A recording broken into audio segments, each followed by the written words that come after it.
1980. Monomode fibre. The first optical fibres, multimode fibres, had cores measuring 50 to 60 micrometers.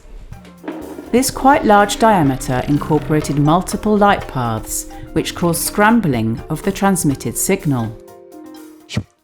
This signal then had to be regenerated after around 15 kilometers. In monomode optical fibre, the core diameter is smaller. The information restricted to a single light path is not scrambled. It travels a greater distance before a potential regeneration.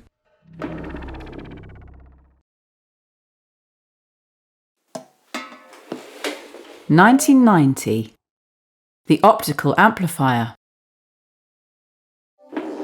After 50 to 100 kilometers, the power of light signals needs boosting. They were previously regenerated by optical, electrical, optical conversion. Thanks to erbium-doped optical amplifiers, the light signals are directly amplified in the optical field. They recover power to continue spreading through optical fibre. This means that ranges of several hundred or even 1,000 kilometers can be achieved without using optical, electrical, optical conversion.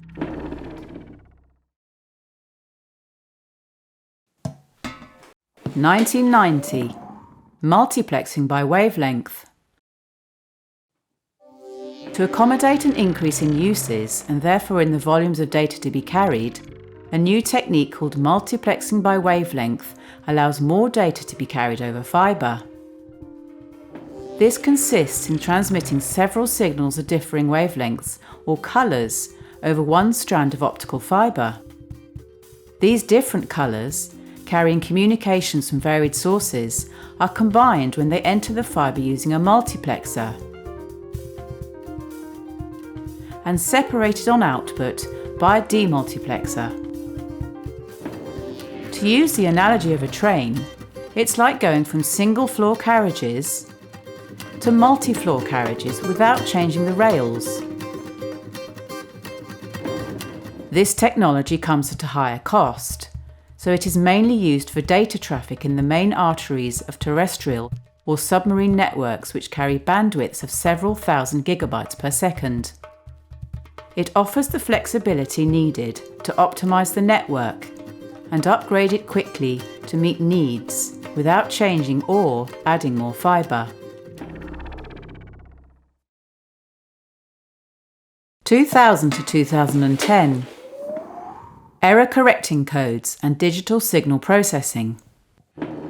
Since the 2000s, error correcting codes have been used to correct coding errors in the transmission of optical signals. In the 2010s, new detection methods enabled digital processing, designed to compensate for signal distortion in optical transmission. Today, a constant need to increase the quantity of information transmitted over optical fibre. The fibre and technologies used for optical transmission have their limits, which we're constantly trying to increase. Other options are under consideration to improve performance levels, more wavelengths in fibre, or new fibre, for example.